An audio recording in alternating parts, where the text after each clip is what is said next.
Ļoti bieži dzirdam, ka kāds visu laiku bļaustās, tirgus ir pārkarsis, ir burbulis, tūlīt viss nokritīs. Kāds tad ir variants, kā to izmērīt?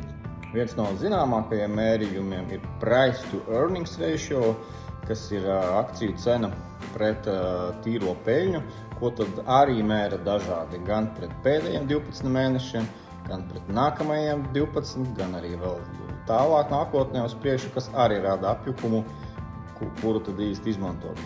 Šobrīd šis PE rādītājs ir, varētu teikt, augsts, 22, kad vēsturiski pēdējā laikā viņš ir bijis 18, bet ilgtermiņa vēsturē pat 15, un ir bijuši laiki, kā 2011. gadā, kad bija 10. Viens no populārākajiem veidiem, kā analizē, vai šis PE rādītājs ir augsts, ir salīdzina to ar Amerikas 10 gadu valsts obligāciju likmi, kas šobrīd ir aptuveni 4,5%. Bet kā tad salīdzināt rādītāju 22 pret 4,5?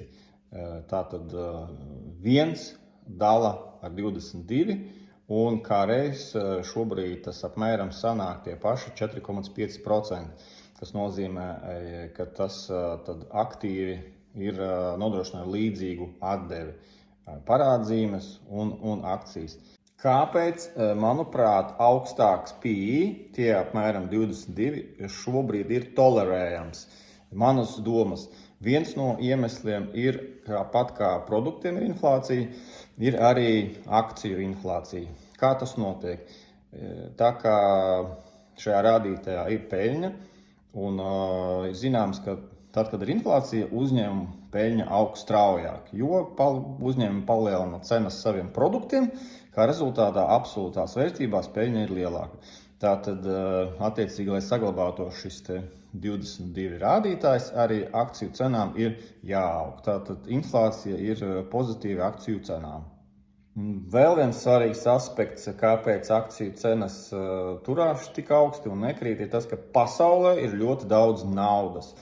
Amerikā apmēram 7 triljoni dolāru stāv sauktajos money market funds, kas nav investēti akcijās, un tie varētu tikt investēti akcijās. Tāpēc naudas pietiek, nav tā kā varbūt kaut kādās krīžu vai market crash situācijās, kuri notiek pārsvarā tad, kad cilvēkiem trūkst naudas. Bet šobrīd ir daudz naudas, tāpēc akcijas arī īpaši nekrīt.